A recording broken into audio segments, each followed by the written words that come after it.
Hello, everybody. My apologies. I know it's another late start, a little bit of oversleeping. It was a late night last night, trying to make sure I caught the whole event. We will be going here in about 3 to 5 minutes.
Oh. All right, everybody. Let me leave one social media post in real quick. And then we're going to go ahead and get started here.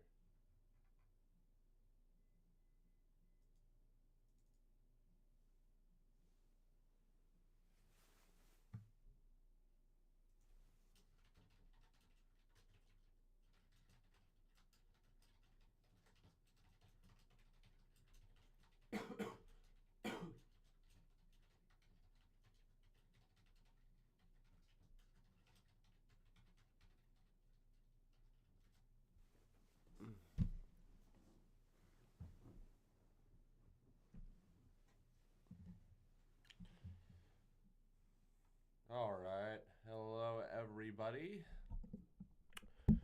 Very tired here. I always feel bad for the live streams because usually, for my TCC videos, I'm all dressed up and shit.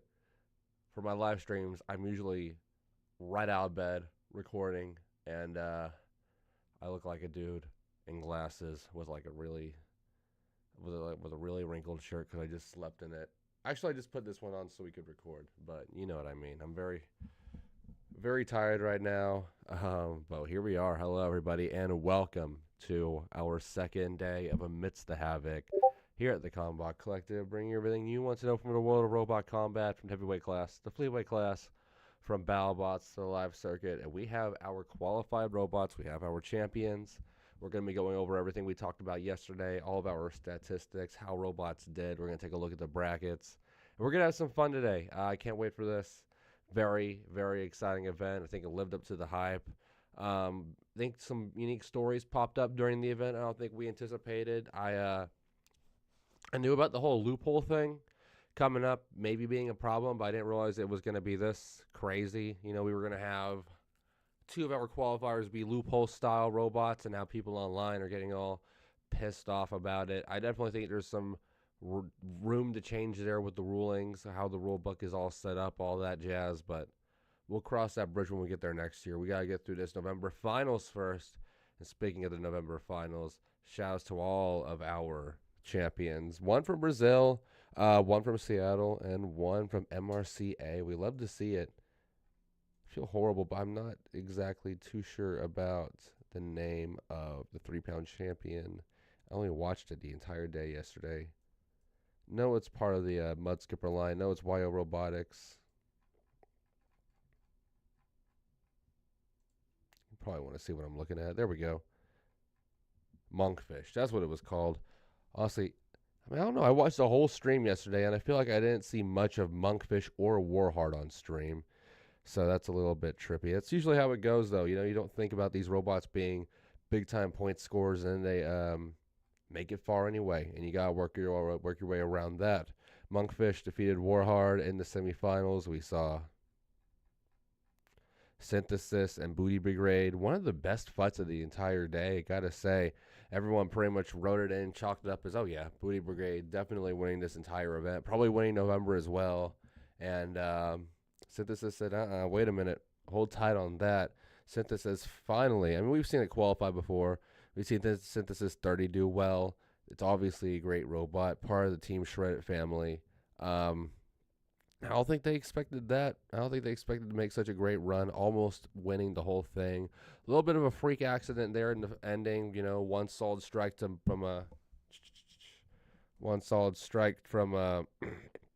God, weird throat thing there. Monkfish got under the weapon, the front of the weapon there, tore apart. I believe what the commentary said was some wires, pulled them out, knocked them out, won the championship. But let's not get too far ahead of ourselves. If we're going to jump into the 3-pound class, let's go ahead and jump into it properly, go through the entire bracket, go through who we talked about here. Hope you all are having a great morning, by the way. I have not ate breakfast yet. Like I said, I just got up, so I'm definitely going to be looking forward to that whenever we finish streaming here in about an hour or so. But, you know, look at the field. Great robots here. Poison Apple, we finally got to see outside the box perform. That was very exciting. Loophole made quite the run. Got beaten by Synthesis. Synthesis kind of ended up becoming the Loophole killer. Took out Loophole. Took out Booty Brigade. Almost took out our champion. I don't know why my champion's name is like such a weird thing for my brain to remember. Monkfish. I keep on wanting to say Mud Skipper because I'm so used to that robot being in that design. I mean, shouts to YO Robotics for winning the weight class. We've seen the Monkfish design, that shuffling undercutter, be used on numerous occasions. We've seen Bananas for Scale, very solid robot. A lot more built for fun than actually winning, but stole the show last year, 2022. We've seen Mud Skipper, of course, at MRCA events, and that robot usually does very well. But this is a combination of like everything that's worked with both of those designs. It's a full new version of Mud Skipper, rocking the blue, cute little face. And then they used the loophole role where they have a large robot that can act as a pusher. It worked very well. Shouts to them. YO Robotics has had the best year of their career so far. Kicked off great. We saw EVA have some impressive tournament runs in the first half of the year with Robo Brawl, Motorama, NHRL's rookie tournament. And now we have Mud Skipper. I'm sorry. Jesus Christ. We have... See, I told you the name. My brain refuses to know the name. Monkfish, our champion. I'm very excited for Warheart as well. If we go to...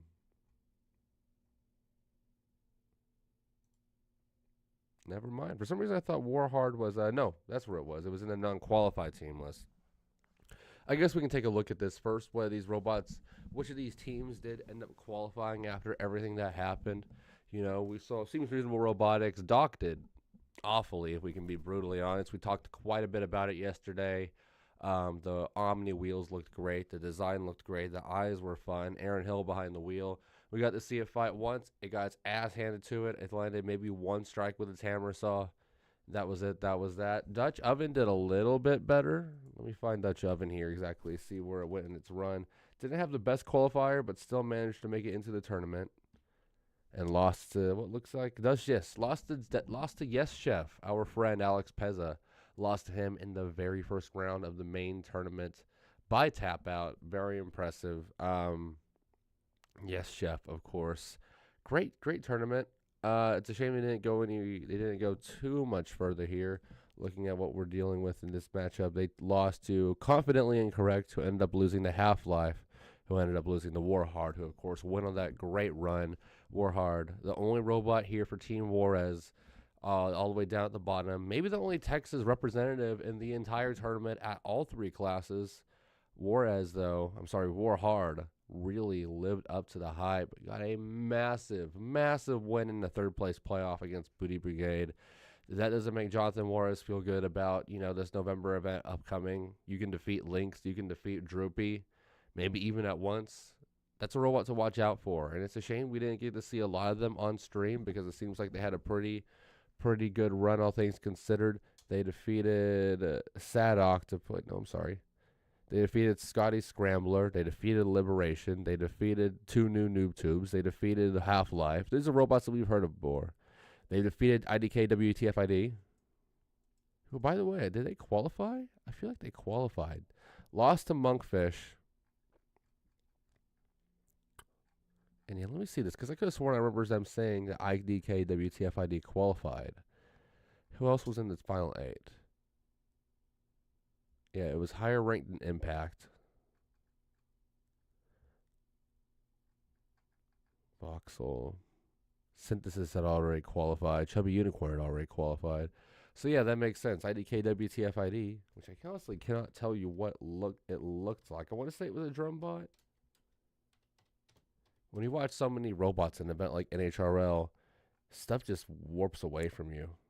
I swear. Let's see here.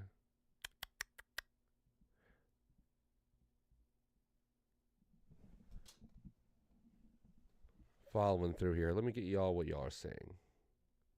This is not the NHRL wiki. Where's the NHRL wiki? Oh, that's why. It's showing me the wrong results. Let's see what we can do here. Do they not have a page yet? No, that's Apex. Apex was one of those robots we talked about being high ranked. We'll get to that in a second.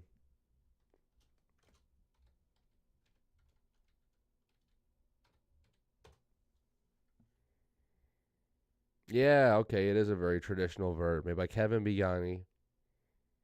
Drisk Weapon. Custom Chassis. Team Pandemonium. Okay, so this is kind of the same guys who are doing Crash Fest and everything. That group of Roboteers. Very traditional, very classic meta design.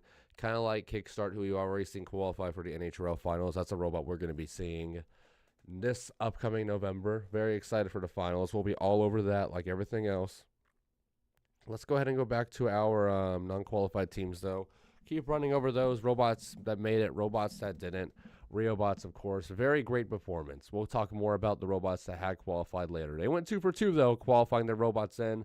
Nothing to be ashamed of there if you are part of Junior Souza's crew. Best Electric Robots, they were a great story. They started working with a college program, got one of them $10,000 NHRL fund grants from NHRL, and they really capitalized on that. We saw 3-pound drum bots from them. We saw unique designs. We got to see Whomper. We got to see Sidewalk Sweeper.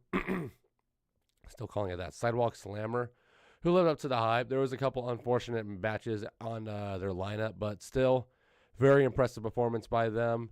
Weapon looked up to the hype. It was fun to see both the horizontal and vertical configurations in action. Jason Vasquez never gets as much love as his brother Matthew Vasquez, so to see him kind of gets to that same level a little bit warmed my heart. AGVS had a great week. They only brought one robot, the 30-pound version of Sombra, and it did good. I told everybody I thought it would do good. Had it as my champion. So close so far. Still qualified, though, nonetheless. One robot that did become a champion, or I should say one team that did become a champion, Uriah. I made a prediction, y'all, and I might have gotten the other two wrong. I mean, Lynx. We'll talk more about what happened to Lynx later. And Sombra made it all the way to the finals. Did kind of what I've prophesized. Took out every single Not every single, of course, but took out a lot of the Brazilian competition that it had to face because I've seen the RoboCore brackets. This robot is good against its Brazilian counterparts. Held up here, got second, lost to Kevin Milcheski. That's another great story this tournament we got to talk about later. Zupacabra, though, I called it, baby. 12-pound champion. This robot had an awful start. I was scared shitless for how its run was going to go after its first qualifier fight where it lost due to a freak accident. It was super frustrating, but things ended up working out all right for the 12-pound champion here, Zupacabra. Uriah has a lot to be proud of with this team. With this robot. Obviously, it's their answer to the Black Dragon design in the 12-pound hobbyweight class. Fights like Black Dragon, Warrior, Yerol MT, all those robots. Only got one loss in the entire event. That one I just mentioned had a fantastic run. Let's go ahead and look at their bracket real quick. See exactly all that happened here. For our champions, Zupacabra. I should say Chupacabra. Apparently it's pronounced Chupacabra, not Zupacabra. Let's see here. Minor Threat 5. That was another fun robot to see. Yep, here we go. Very good start. Took out Son of Cram from Team Small Robots. It's a shame they couldn't get that robot qualified. Then defeated Craig, who got a bit of an unfortunate victory against Darkstar in the first round. I'm so bummed out with how Darkstar performed. And I know Tony D'Ambrosio was too. That's just how robot combat is. It was frustrating, but I am super excited to see Darkstar next year, and I know Tony D'Ambrosio is as well. Cthulhu, then lost to Chupacabra. Honey Shock, then lost to Chupacabra. Honey Shock did qualify, though. Shouts to Honey Shock. Chupacabra then in the finals. Avenged all these Brazilian teams that have been losing to Kevin Milcheski and ripped apart Timber Viper, another already qualified robot there. So 1 for 3 is still something. I think I went 1 for 3 on our last championship prediction as well. But Chupacabra, what an impressive performance by them. Maybe they're going to go back-to-back. They got to take on some crazy good robots like Maximizer, Psycho, and the like. All the team defective robots like Krunk and Promheda, who we didn't see this tournament. They finally skipped out on a bracket. Hopefully we can see these guys do good, hold their own. They aren't going to be the only Brazilian team there, of course. We now know as well that Riobots also qualified. Got third place in the tournament this time around in the 12-pound class. They're sitting pretty, looking very good. They should be happy with how it's all going on over there. I need to delete the King of Draft board from my list of screens to cut to, because I always cut to it on accident at least once during all of these. Just because robotics, honestly, didn't get to see much of them. They hyped up Suboptimal so much in the build-up to this NHRL event, and I mean, I don't watch Brett Vision. I tried to watch Brett Vision in case Yamato didn't make the stream. Wasn't an issue, thankfully, but Brett Vision always, it never works on my laptop. I mean, it's a good idea. I love Brett Vision. It's a great concept. It definitely works a lot better than it did when I first tried it back in like May or March, whenever they first introduced it, implemented it. But still doesn't work well on my laptop, so that's a bit of a bummer. I can't keep up with the fights that don't make TV. Kind of like Yahoo versus Toro. That was a bit of a bummer. Like, such a big money fight to have, and they didn't show it at once on stream at all, unless I'm blind. Same with Toro and Synthesis. That fight was, like, electric, apparently, and we only saw, like, what, the last 10 seconds of it? They wouldn't cut away sooner. It was a bit unfortunate. Just because robotics in general, though, I don't think Division was there. I think it was just SSP and Suboptimal, and both of them lost. Both of them, I think maybe collectively they had one televised fight. It was very disappointing. No televised fights, though, for Team Panic, as far as I know. Team Panic had a very, very impressive vertical spinner Melty Brain. They got one interview. That was about all the time they got on the show, unfortunately. It was a very unique design. 2 large wheels, 2 vertical spinners on the end. Kind of shades of Zap. If we were talking a little bit about Zap yesterday on AMIDST the Havoc's pre-show. That's just what the team designs, Team Panic. They love their Melty Brains over there in Australia. That's what they've been building, and unfortunately, it just didn't work out. The robot did look very skeletal, like it wasn't very well armored at all. It was a box with 2 verts on it and 2 wheels, and when you're taking on these powerhouse horizontal spinners like Red Hawk and Caldera and some of the smaller full-body spinners, ring spinners, and class like Team Liftoff's robots, you got to worry about that. And I wish I at least knew what the robot was named. Maybe I can do some research here real quick, figure out the Team Panic robot. Maybe it's already in the NHRL wiki. I'm not too sure.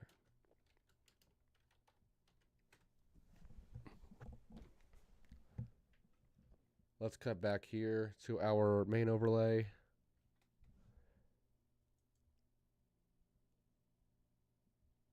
No, this is the Bot Museum. I feel like they have more robots in this now. I feel like this isn't updated. Oh, man, my voice is hoarse, y'all. I am so sorry. Yesterday was a crazy day from NHRL to the Rangers. I had a buddy of mine come by. It was a good time. Doesn't look like too much else is appearing here. I guess we could check the registrations board, huh? No, this is waitlist. That's not what I want. Oh well. Yeah, Team Panic didn't make it, unfortunately. That was very disappointing to see. Not even one fight on stream for them. There we go. That's what I'm looking for. Jesus. Ogrobots also, I don't feel like we got to see much of them at all. I mean, we saw Ogrobots in the pits. They were helping out the other Brazilian teams. But I have little to no recollection of seeing their 3-pounder compete. Weren't they the only Brazilian team to actually compete in the Beetleweight division? Because Dark Chaos and Shibata were both 30-pounders. Uriah and Riobots were in the 12-pound and 30-pound class. Toro Mini, I guess, just never showed up. Maybe they took it out of the weight list and just pulled it out so they could focus on the bigger robots. I'm not too sure. It worked out, though, in the end. They got their 2 robots in.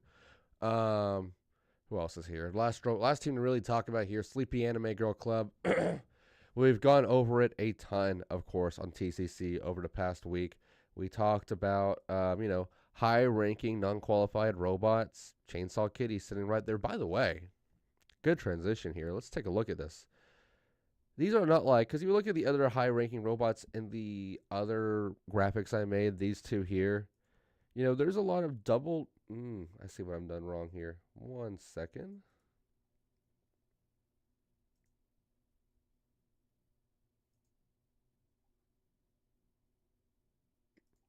Hate as it does this. There we go.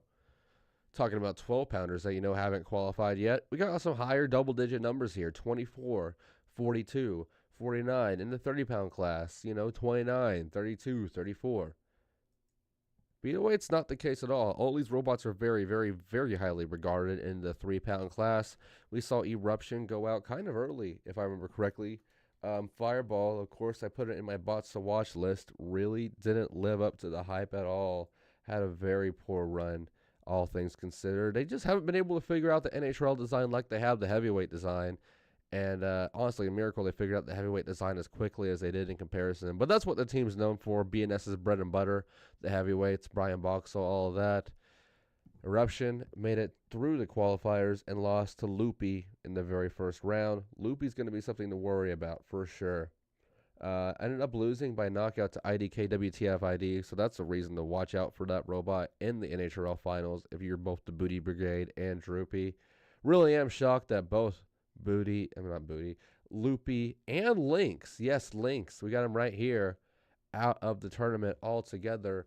Lynx was pretty much everyone's shoo-in to win the championship. What did they say on the NHRL poll? 78% of the people had Lynx making it to the championship. Gotta give credit to Kyle Cross, though. He said on behind the bots, I don't think Lynx is going to qualify. They're going to make top 8 and not qualify, or they're going to qualify because they made top 8 and a better robot that already qualified made it to the Final 4. Well, not really the case here. Lynx had a great first round, of course, as we all expected. It was kind of fitting. The first time we saw Lynx inside the arena during this month's event, after what happened, the whole fiasco, all the controversy of the August event with the light breaking down during the catastrophe fight, the first thing Lynx does inside the arena during his return event was shoot a robot directly up into the air and break a light. Disney movie shit. You can't write that stuff down better. And Lynx survived it. No light came down. The arena was certainly a little bit dimmer, but the fight persisted. It went on, and Lynx and Booty Brigade ended up winning that fight. Lynx fought 2 slots. Yes, 2 slots. That's right. One is Booty Brigade, of course, fighting alongside Droopy in that killer tandem, breaking loopholes, all that stuff. But Lynx, though, everyone's prediction to win this whole shabeel, lost to MVP in the first round of the tournament by judge's decision, if I remember correctly. I was watching that battle. Maybe up in the... yeah, here we go. Maximum vibration. Maximum Viable Probation, is that the name? They only referred to it as MVP on the entire show, so Maximum Viable Product, that's what it was called. 1 win, 1 loss. 125th seed. Took out the first overall seed. That is phenomenal for MVP. Certainly looked like the MVP with the way they outcontrolled, outpushed Lynx. A true bracket destroyer. I think they went out, they proceeded to go out immediately in the following round to Berserker, a robot that not many people have heard of. I certainly haven't heard of it. Let me look at Berserker, see if any robot comes up. Doesn't even have an NHRL page yet. Probably a rookie. Shows how crazy this sport is. You take out the best robot in the world, you lose to a rookie in the first round. Sorry, in the second round. Right after that, Berserker lost to Voxel, who then defeated Mako, who lost to Booty Brigade, and that set up our semifinals matchup over there. Going down the list here, we have Apex, the robot who was known as the first slayer of the Loophole-style robots. We saw them take out Loophole last tournament in August. Big time victory there. Part of the bad crew who just failed to get any robot into the qualifiers this time around. Very sad for them. Apex was really their big main shot, and they couldn't get it done. They were in the finals last year. Not this year. They're going to have to be fans watching from afar. Heartbreaking for all those kids over there at the Cybears Robotics Club, but it's how the sport goes. Apex got eliminated, like I mentioned, funnily enough, by Booty Brigade. We all thought Apex was going to be the slayer of the Loophole-style robots. That ended up being what Synthesis was. Apex lost to Booty Brigade. Very sad. Speaking of Team Pandemonium, they may have gotten IDK WTFD qualified, but Crashfest was not able to hop on the train and join them. Crashfest was an interesting one. Felt like it spent most of its events as a mini-bot instead of anything too special. But they had a pretty good run. Nothing to be ashamed of here. Took out Carl. Took out Cranky version 2. A couple of killer Ks there. Made it on stream to fight Hurt Caboose by my buddy Angel Vidal. Hurt Caboose had a great tournament. Looked great in the qualifiers. Got an upset victory. Took out Flaming Wedge by tap out. Took out a fellow teammate in Jack Etch by knockout. Burnt itself, shit itself, and died against Crashfest in the following class. It was so disappointing. Probably should have been Hurt Caboose's victory, but not so lucky. Winner of that then went on to fight Impact. Impact won that. Impact one victory away from qualifying for the NHRL finals, but Lars is going to have to settle on jet lag for this year. But finally, the reason why we brought up this graphic, Chainsaw Kitty, number 13 ranked, just like Crashfest, just like Hurt Caboose, had a phenomenal qualifying round. Looked fantastic. Destroyed, who was it? Chubby Unicorn? Definitely didn't make Chubby Unicorn look like a championship-winning robot, but unfortunately that would come back to bite them. They took out Iron Eater in the first round of the main tournament, then battled Temporal Terror, another robot which very much impressed me, especially in that qualifying round. Then lost to Chubby Unicorn, full circle. Defeat Chubby Unicorn, fight 2 more matches, lose to Chubby Unicorn. This time Chubby Unicorn was the one pulling off the big KO, forcing Keziah Sky to tap out, unfortunately. Very sad, but, the team commented on my video that we posted previewing a lot of these NHRL teams, and all of them pretty much said, or the team pretty much said, they weren't too confident. I mean, I know that's like the team's whole shtick, that they're never really confident until they perform well on their own. But, yeah, the team looked great. I know that they said they weren't confident, that they were really more focused on next year, that they knew eventually one day they were going to make the NHRL finals, but it wasn't this time around, unfortunately. Chainsaw Kitty is going to wrap up its rookie year at, I wonder if they've updated the NHRL wiki yet. We'll see what its career record sits in its debut year. Chainsaw Kitty is definitely one of those robots I would love to see translated to the heavyweight class with its unique weapon shape, all of that. Its beautiful paint job. It doesn't look like it's been updated yet. Career-wise, though, it sits at what? 4, 7... I got to do math here. Crap. 12, 15, 19, 22. 22 and 22 and 9. That's what it sits at. 22 wins, 9 losses if you factor in what happened most recently at Final Bot Down. Very impressive, all things considered. Nothing for Keys of Sky and the rest of the team to be ashamed of, but It is frustrating for them to come so close but so far away every single time. I mean, Kiza, she wasn't very confident because if she won this round, she would have eventually had to fight Loophole. That's what she was worried about. Didn't have to stress about all that because it would have been Synthesis anyway, who took out Chubby Unicorn. So, I mean, Synthesis was like a bot out of hell the entire tournament. Really don't give that robot enough credit. We don't ever really talk about it on AMIDST Havoc. I'm looking at all this here. Wow, I didn't realize Beetlejuice had 2 wins over Chainsaw Kitty. Beetlejuice, another one of those robots that's been very sneaky quiet all year at NHRL. Not a robot you think of as a championship level machine, but they're going to be at the NHRL finals, and a lot of machines aren't. So you got to give them credit for that. I think we've looked about the 3-pound bracket quite a bit, though, about as much as we can. Looking at robots to look at here, Positively Hysterical. They had some fun. They brought back the Squeaky Hammer. They got one impressive win in the qualifying round, so that was very nice of them to do. Lost to Dark Matter, though, in the very first round of the tournament. Shouts to their mini bot, though. They had 2 Squeaky Hammers. We don't ever really see hammer bots at NHRL anymore, and even when we do, it's just fun designs made for laughs. But, I mean, hey, Tom Farkas is NHRL's Rookie of the Year last year, and great robots like this is why. Positively Hysterical, probably my favorite NHRL robot to debut this year. Just feels like something old school from the early era, something you'd see in like the Robot Wars Featherweight Melee on Extreme 2 or some shit. It is a fantastic design. It is a fun character. Looks like something you see in Techno games too, to be honest. Very impressive performance that they had. Even if it wasn't, you know, a deep run. They're not going to have deep runs. They're here to steal the show, get on stream, make the early half of the stream a lot of fun. That's what the first half of NHRL streams are all about. Seeing the wacky, kooky designs. Like our boy Yamato. We'll be talking about Yamato here later on stream. Talking about Positively Hysterical. Talking about that robot, what was it called? Slingshot? The projectile robot? That was wicked to see. Fireball. We already talked about Fireball. 205 rank at NHRL. It's probably going to fall down even more after this event. They just aren't doing what the heavyweight version does.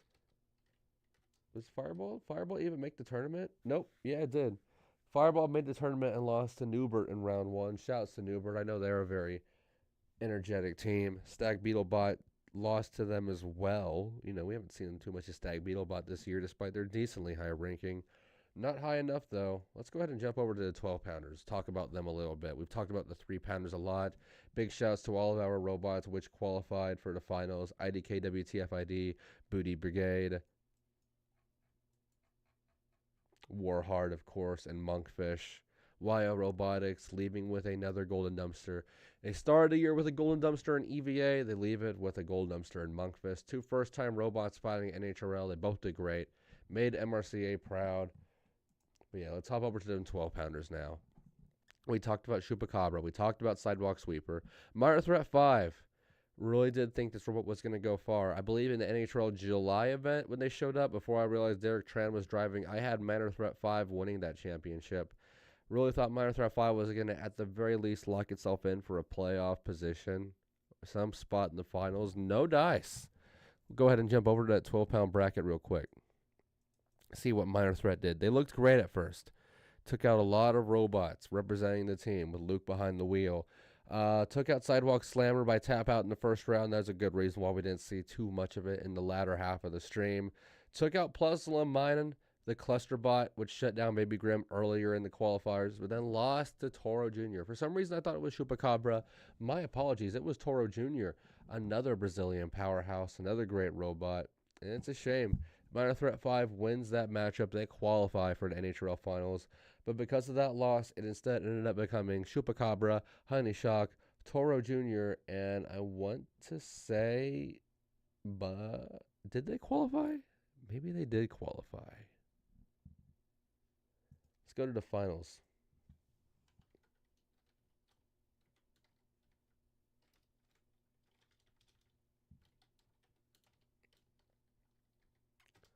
For some reason, I thought they didn't qualify. Maybe I'm incorrect.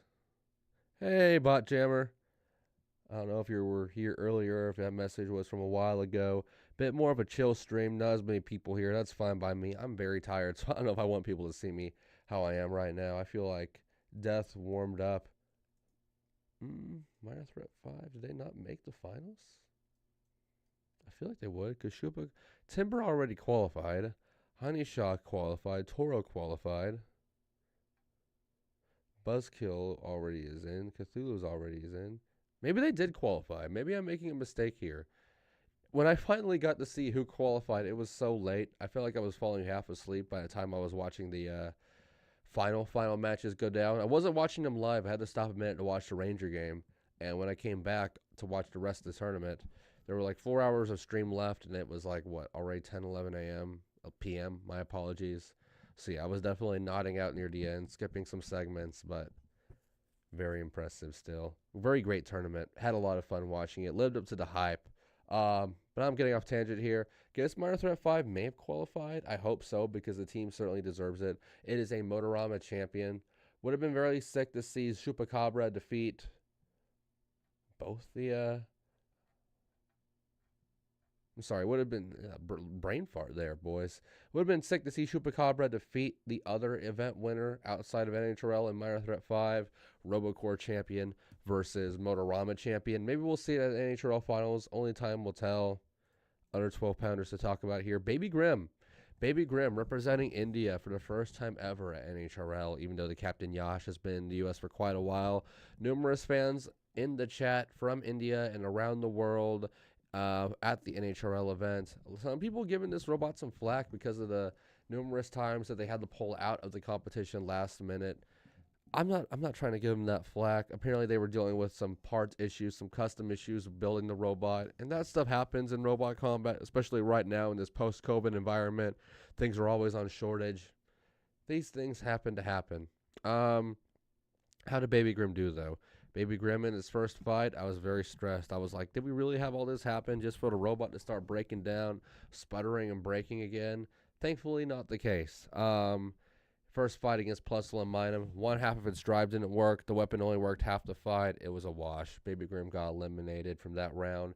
But they did survive the qualifiers and made it into the tournament. And I want to say they made it at least past the first round. Yeah, no, they didn't. They lost to Whomper in the first round of the actual bracket.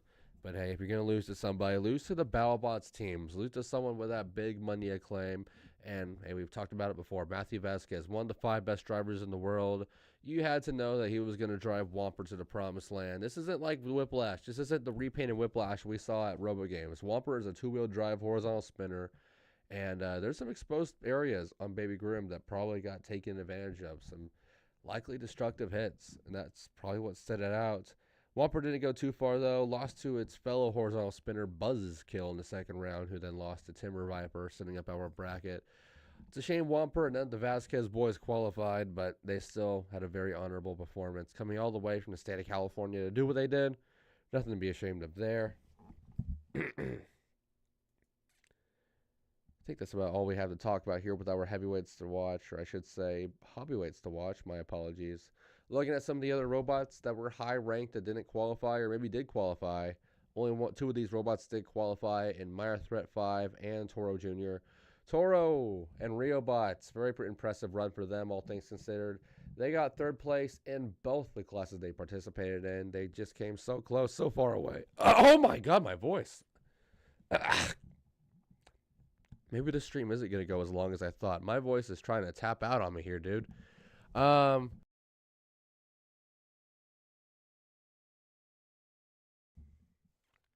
a miracle that's the first time the mic came unplugged all stream. As I was saying, Toro Jr., Riobots, 3rd place in both the 12-pound and 30-pound class. Got 3rd place here just because its opponent, was it this one or was it the 30-pound class? Might have been the 30-pound class. Yeah, no, my apologies. It was the 30-pound class. Got 3rd place in the featherweight class because its opponent had the forfeit. Had to fight the 3rd place playoff, though, against Honeyshaw. It was a very back-and-forth fight. Very impressive, very enjoyable. Toro Jr., though, had the bigger, stronger hits. Did better there. It didn't really matter too much. It was already qualified at that point. Both it and Honeyshaw were. So we're likely going to see Toro Jr. break into the top 10 hobbyweight to NHRL with that performance. It was only number 11 before this. It's definitely going to be going up. Right under it, though, Son of Cram, Team Small Robots. Very unfortunate run for them over the weekend. We didn't get to see much of them at all. Honestly, Son of Cram, if I remember correctly, we were talking about it. They went out pretty early in the tournament itself. Yep, lost to eventual champion Chupacabra. And in the 3-pound class with Puka, Puka had a very interesting matchup. Who was it against that they just abruptly forfeited for no reason? I mean, I'm sure there's a reason, of course, but I do not know it. Puka. Do I have to have like the little doodly do above the U for it to work? I might.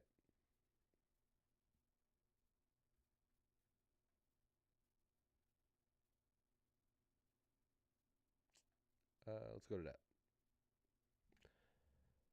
I don't see. Oh, here we go. Puka versus Liberation. That's right. Yep. Tap out in like 18 seconds. What was it? Because I'm not too sure. Maybe NHRL Discord has some answers for that. Let's go ahead and check there real quick.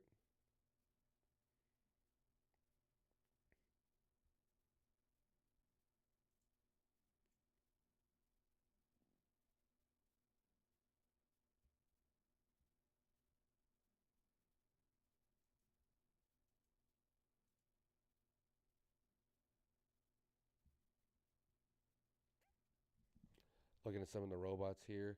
Serial Killer was present. That's right. Serial Killer. I think it was only exhibition only, wasn't it? Just doing fun fights. I love that picture. Is that a pitching ninja shirt he has on? Shouts to him.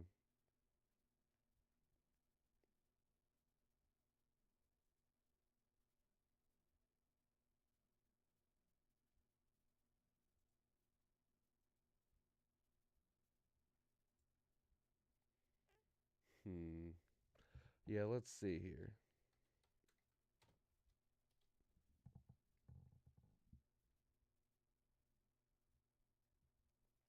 Doesn't look like people were talking about Puka at all, which is a little bit bizarre. Really don't know what happened there. I guess I should bring it up because people are still talking about the loophole thing as of this point. I get why the teams did it. Loophole, it's a loophole. It's exactly what it says. You can literally bring a robot double the weight into the 3-pound class. It has pissed off a lot of people, and maybe reasonably so. We're gonna have to deal with it one more event. Of course, we have Loopy and Lynx qualified as a group, Booty Brigade. It's going to be the only way Lynx can potentially defend its 3-pound title this year, try to become a back-to-back-to-back annual champion. Even that's with an asterisk. But it's definitely, it goes without saying that we ain't going to see that design in 2024. I don't know what changes NHRL is going to make to its rule book. Obviously, they wanted to make it lenient and flexible so robots can make fun designs, try to push the boundaries of what the sport can do. But when they're just bringing straight up cluster bots, you got to draw a line somewhere. I mean, I like the weight advantages for NHRL more than most people do. A lot of people absolutely despise them. I think if you're going to do a cluster bot, you shouldn't be able to add together weight bonuses like that. You're going to have a walking cluster bot, you get the walker bonus. You're going to have a cluster bot, you get the cluster bonus. But you got to choose one or the other. I think that would be the most ideal thing. I don't think it's as heinous as people are making it out to be because in the end of the day, hey, they've lost. All those loophole robots. Well, I shouldn't say no. That's not true. That's not true because Monkfish is literally our champion right now. It doesn't feel as much like a loophole robot because of the mini bot, but it's still a 3-pounder and 3-pounder. So maybe that's our new champion. Maybe that's our Golden Brett winner. Who knows? It's definitely going to get changed next year though. Monkfish might come back with the main Monkfish bot, maybe a smaller mini bot or something like that. YO Robotics, they seem to like playing by the rules and being honorable, so maybe we'll change it before the NHRL finals. I guess we're just going to have to see what happens there. Booty Brigade, though, I'd worry about Booty Brigade if you are in that tournament. That is not a fun opponent to have. They are really still... oh, man. I'm falling apart here, boys. They're really still tearing it apart here. Let me leave my cup of tea here in front of everybody here, live on stream.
There we go. I'm sure y'all appreciated that 25 seconds of typing I just gave y'all. I guess we don't know what happened to Puka. That's a little bit unfortunate. But yeah, let's go back to our list here. We're kind of getting all over the place. Was Flippin' Cut 12 the only robot team Liftoff had this time around? I didn't see Project Liftoff or Greatest Challenge or Greatest Danger of any of those other robots in the tournament. Let me check real quick.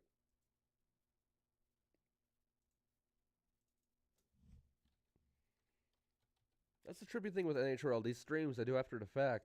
I watched the entire stream from pillar to post, cover to cover, and then I feel like I'm still missing half the story here with a lot of these robots. It's a shame that, and I will say I like what NHRL is doing. Earlier in the year, they were trying to show 2 fights at once on stream, and it was just not fun to follow. I think they're making the right move, but this is just, when you run a massive tournament like this, you're going to have this issue. It's the Comedy Central BattleBots effect. You can't show every great fight. It's unfortunate, but maybe Project Liftoff didn't make the tournament or wasn't brought along. Maybe it was just Flip and Cut 12, because I don't see no projects. I don't see no greatest. Nope. Interesting. I don't know. And then Darkstar. We already mentioned Darkstar. One soldering wire got split during that fight against Craig, and Seffi won his first tournament fight in NHRL history. By the way, shouts to Seffi, Bobby, Ethan Shipley, whatever you want to call him. I call him Bobby because it drives him absolutely crazy. But for years, like a year and a half at NHRL, he showed up with like 12 different robots, never won at all. It was super disappointing. But finally, with his new robot Craig, he managed to defeat Alvin and the Chipmunks. He managed to defeat Darkstar. He got ripped apart by, who was it in the following round? It was Chupacabra, right?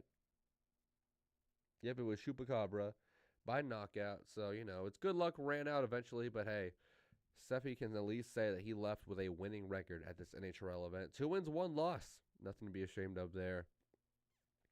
I think finally, as we slowly start to wrap up this stream, approaching the final, 15, 20 minutes of it, let's talk about these guys. Talk about Sombra 30, Yamato, but especially Yamato. I am so proud of Yamato and Team 57, dude. I feel like I was joking it to my family. I was watching, because this was a big deal for us. It genuinely was what was going on with Yamato 3, with the TCC stickers and everything. Because I was, fucking had a stroke there. What was that? I was talking with my good friend, Tom Sanford. He was the gentleman that made the TCC logo, the one that we see on this pumpkin in front of me here. By the way, awesome pumpkin. Well, you can't see it that way. Awesome pumpkin. I love this pumpkin. I'm so glad I made it. Came out great, by the way. Look at this. Looks like the logo. Exactly. Ain't I great? I almost burnt the set down. This is a fun side story. I almost burnt the set down. I was recording the intro for our October BattleBots Proving Grounds preview video. I don't know. Some of y'all probably saw it. Some of y'all didn't. If you haven't, if you've watched it already, thank you. But watch it back and watch. Well, you don't have to watch the whole thing back, of course. But skip to the very end. Skip to usually where we got this is the Combot Collective. Follow us on Instagram. Go to that part. Go all the way to the end. There's an outtake I left at the very end. And it's this pumpkin. I put a candle under it. I thought the candle would be fine. It looked good. The pumpkin set on fire. While I was like doing my, we got Concrete Clown on this episode, I noticed that there was smoke coming out of my pumpkin, out the front. Looked cool. Probably not good. I stopped what I was doing. I was like, whoa, timeout. Grabbed it. Looked at it. And I was like, oh. I don't know why I reenacted it. I just blew fucking pumpkin foam all over me just now. That was regrettable. But I got way too comfortable when I was off camera. There we go. Sorry, y'all. Almost burnt the house down. It was a crispy pumpkin. Let's get back on topic here. My apologies. I remember what I was talking about. Oh, yeah, the TCC logo. I was watching the fight online with my buddy Tom Sanford, the guy who made the logo, and he was like, man, this is special to me too, seeing something I made on this big-time robot that is fighting. The largest robot, literally the entire competition, 3 feet by 3 feet. 45 pounds, big bastard. I loved it. Yamato looked great though, honest to God. That first fight. So yeah, watched it with my family. Of course, it's a big family ordeal.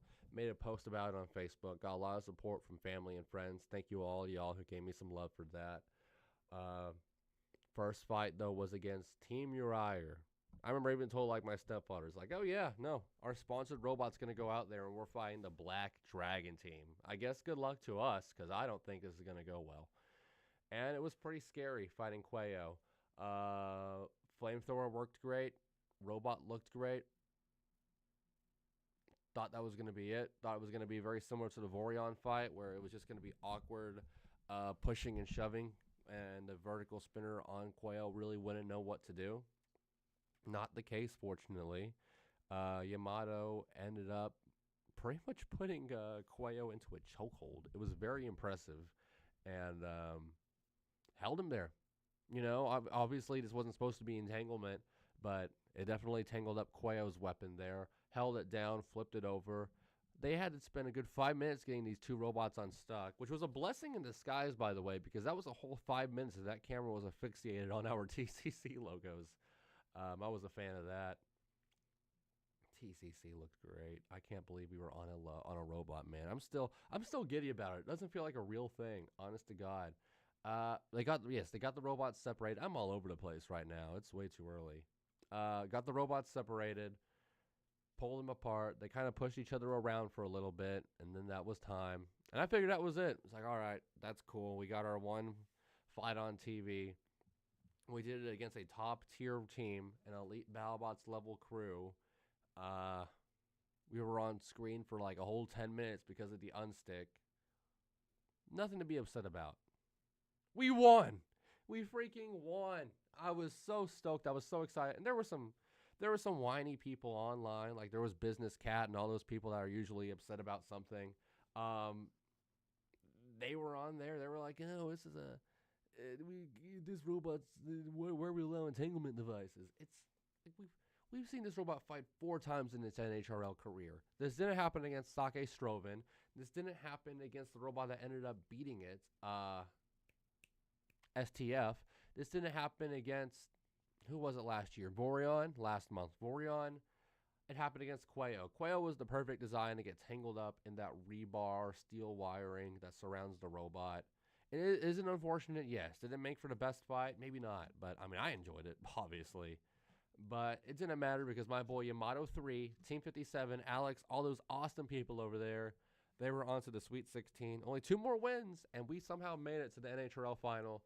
But unfortunately, we were stopped dead in our tracks by none other than STF. If you're going to lose to a big-time team like Team Ribot with their big horizontal spinner. I love how STF looks. Very aesthetically pleasing robot. The 3D printing.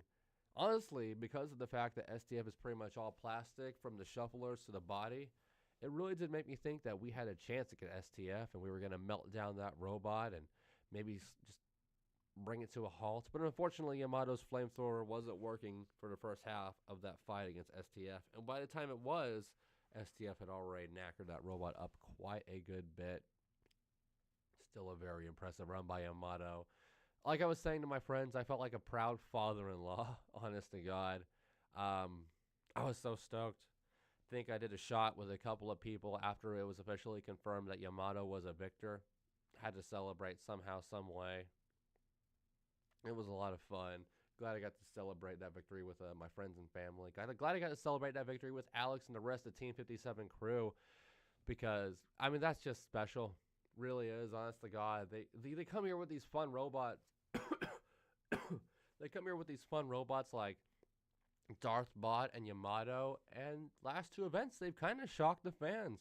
Darthbot was only 1 win away in August from making it to the NHRL finals. Wasn't so lucky this time around.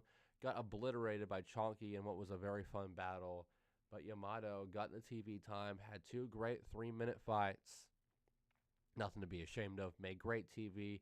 Some people got whiny about it, but I think there was still a lot of love to be handed out here with this robot. And no, it was an entanglement. Maybe some things are going to have to change with Yamato before the next event. So be it. I know we're still going to be there to give that team all the love in Texas that we can because they're freaking awesome. They're awesome people. They make awesome robots, and somehow, some way, they find a way to be competitive. Let's keep talking about these robots. So we talked about Toro Feather a lot. We talked about Sombra 30 a lot. I already mentioned it. Our runner-up, the robot, which I thought was going to win this whole thing, it's taken out so many Brazilian robots in the past. So many that were at this competition, like Jubilee and Toro Feather. Didn't happen this time, though. It would go to Red Hawk. Shouts to Red Storm. Shouts to Kevin Milcheski. Commentary said this. I think this is probably the best single performance we've ever seen a robot put together at NHRL. Let's not get too ahead of ourselves. Kablooey Tango, though. Let's see, because I know Kablooey Tango did end up getting eliminated, and I was kind of surprised that the match they lost didn't go their way. Yeah, they went out pretty early in the tournament, lost to Quayo, and I thought Kablooey Tango won this fight, to be honest. Quayo was dealing with an issue with their wedge the entire tournament, where their front corner of their wedge was like digging into the ground for a majority of the competition, gave them some serious ground clearance issues. Things just did not work out at all for the team. Oh, I lost my OBS board. There we go.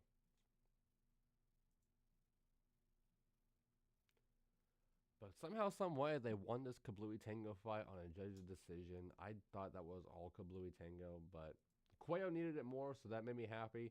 We then had Quayo versus Toro Feather, Battle of the Brazilian Powerhouses meeting up in the following round. Toro Feather won that on a tap out just because, I mean, like I mentioned, Quayo was struggling all event, and that set up Red Storm's run. Now, even if Yamato did somehow beat STF, I knew that the qualifying fight in the following round was not going to be easy at all. It was either going to be Dragon Queen or Red Storm. Dragon Queen is a lifting robot. Red Storm is a control robot. Either of those were going to just push Yamato all around the arena, not suffer too much from the flames.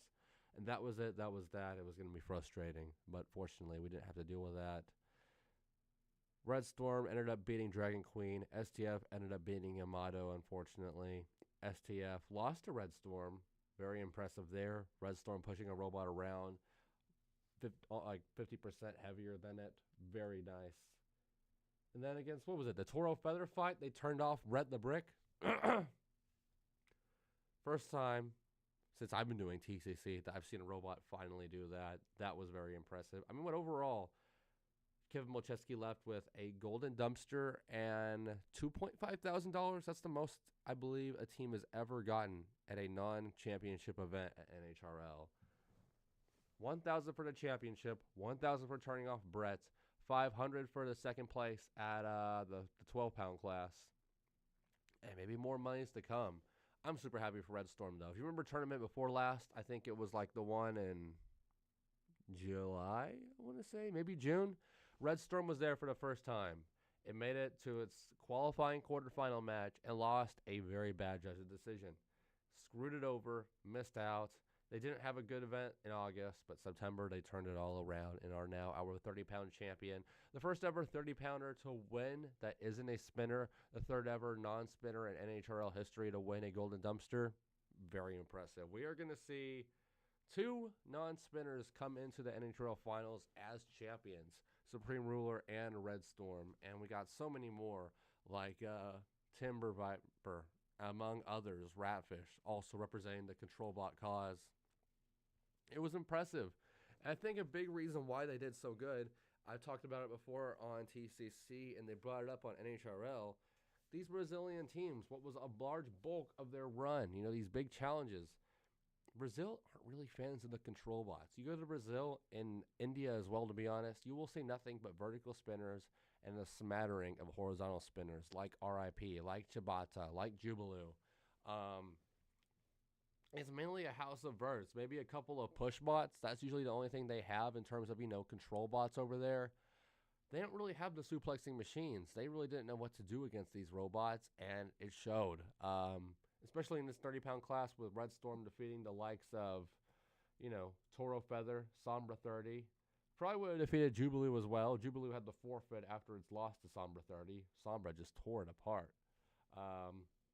And that set it up. All of our, real quick, our qualifiers, I believe. Yeah, just straight up. I like it when the final 4 robots are who qualify. There's no seed malarkey there. You're not trying to calculate the numbers, trying to crunch it all together.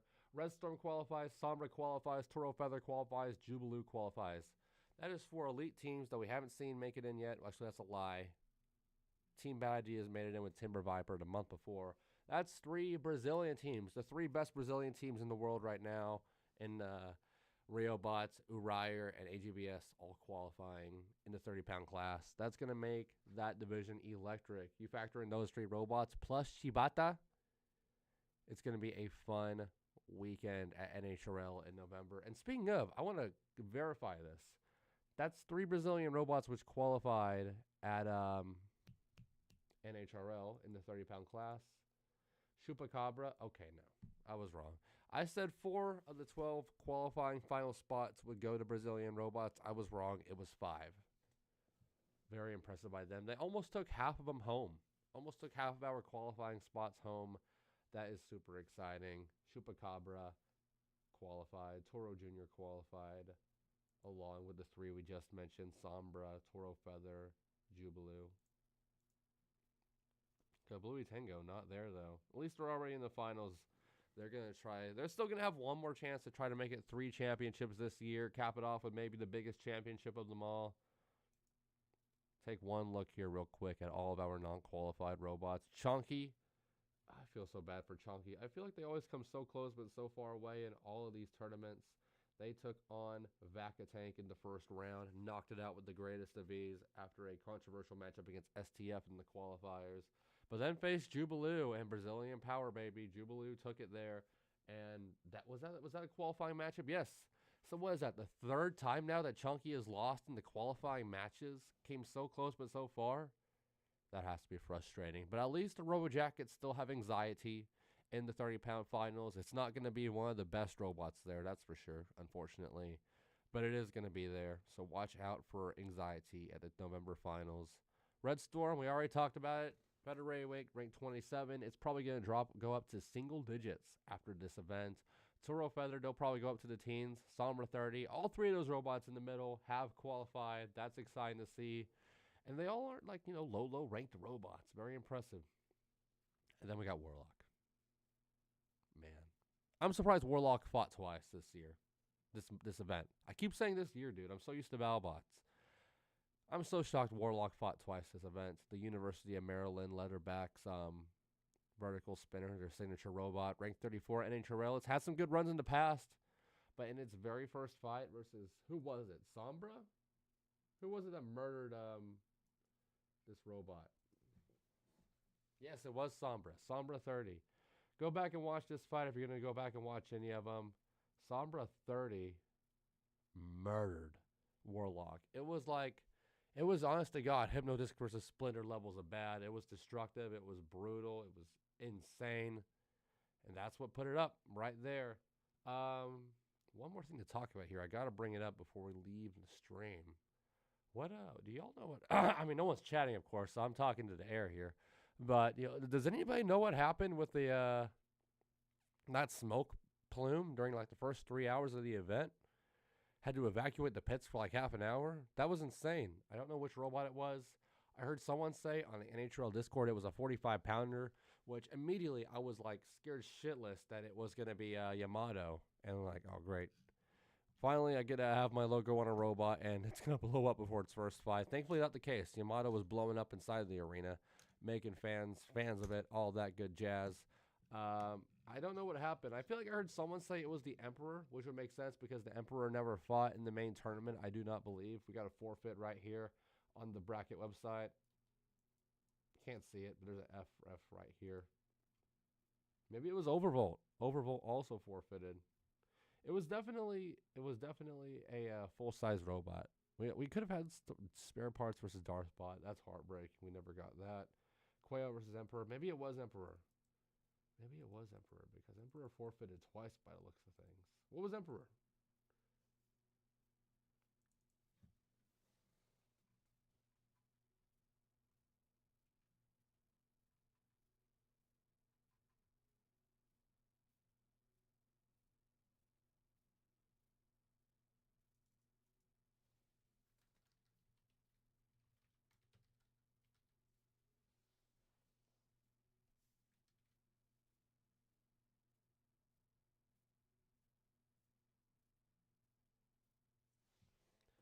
It was Emperor.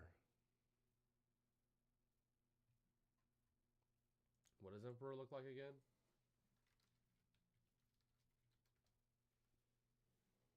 Oh, I see. It's just a traditional. I've seen this robot fight before. It's just it's a 45-pound shuffle bot with a horizontal spinner on the front. Apparently not the first time they've caused issues. Quickly becoming the legend of a bot that always shows up but has trouble before fighting. Poor Emperor. A lot of people are talking about it.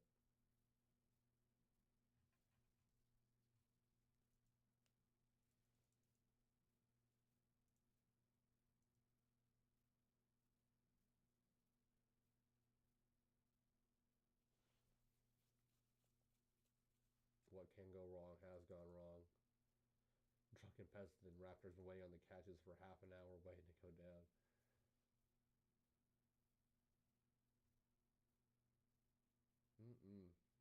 Well, I think it's honestly about covered everything we got to talk about here at NHRL today. It was a fantastic event, like I mentioned. I know this was a very small stream, not very many people hopping on, listening, viewing in. That's fine by me. I'm very tired. If you showed up here watching this one, thank you. Thank you for tuning in, letting me invite you into your home this morning. Maybe you got to listen to me while I'm eating breakfast and all of that. Or while y'all are eating breakfast. I'm about to eat my breakfast. I know what it is, too. I'm ready to eat it. I'm fired up for it. But thank you all so much for watching. I'm going to go ahead and get out of here because I'm tired. If you watch this stream, you can tell my voice has gone through it. It went through it yesterday. It's going to go through it the rest of the day because the Rangers are playing, and we hopefully will win the division. Fingers crossed, knock on wood. We'll have to see how it goes. But yes, thank you all so much for watching. And here's what you guys should look forward to on the Combot Collective here in the next coming weeks. What all do we have to do? Well, we got to do one more robot combat tonight. We got to talk about the heavyweight events that happened last month. Battle of Robots, Extreme Robots, Robots Live. My thought process on how I'm going to do this is, because we got BattleBots Champions coming up as well. We're going to be talking about that too. Probably a pretty long Robot Combat Tonight episode coming up next week, because we're going to talk about BattleBots Champions. We're going to do a very brisk rundown over those three events I just mentioned. And then the following Robot Combat Tonight, we're going to talk about BattleBots Proving Ground, catch up on BattleBots Proving Ground fights, and then we're going to talk about Champions Episode 2. Robot Combat Tonight Episode 3, we will do our rundown of this event, and then we'll talk about Champions Episode 3. And by then, we should be caught up. By then, we'll have some other news topics to put in Robot Combat Tonight for the Champions Episode 4 episode. So we'll go off that. Of course, you can also expect full breakdown videos for Robots Live, for Battle of Robots Group A, and for Extreme Robots Colchester. And we got to get those out quick because all three of those competitions are doing another event this month. So that's going to become a big main focus of mine, something I got to somehow balance along with doing these other videos for Robot Combat Tonight. So we've been uploading like crazy these last month and a half, and I love it. We've seen the subs go up. We've seen everything go up. But we are going to slow down a little bit with Robot Combat Tonight being a priority. But hopefully, at the very least, I can still get those 3 videos out along them. So, we kind of know what the next, 6, 7, 8, 9 or so videos are going to be and build up. Because after we do those, it's going to be another Amidst the Havoc. We're going to do the final championship stream. That's going to be a lot of fun. And then maybe we'll figure out something special to do. Maybe like a year in review. Maybe we'll bring back after the Havoc. Wouldn't that be something? Maybe get some guests in to talk about the year in review. That would be a lot of fun to do. Maybe something we can do. We also want to do a Proving Grounds rundown of all the Proving Grounds competitors from May to October and November. We got to fit that in somewhere. A lot of stuff to look forward to on the Combot Collective in the build-up to World Championship 8 for BattleBots and all those things. But I am very tired. I got to eat something. Haven't ate nothing. I literally got right out of bed and recorded. I ain't even showered yet. So I'm going to leave. Thank you all so much for watching this episode of Amidst the Havoc. Live stream Amidst the Havoc, I guess is the best word. Shouts to Yamato again. All the love in Texas for you guys. I cannot wait for next time. I cannot wait for next year. We're going to do it. We're going to freaking do it. And you guys got my full support. Be rallying behind y'all. I'll take a shot every time y'all win a victory. Super proud of you guys, honest to God. But that's going to do it for me here. Thank you all so much for inviting me into y'all's place, on the bus, wherever y'all may be. And I'm out of here. See y'all next time at the Combot Collective. We got a lot to talk about in the future. So enjoy it. We'll be here.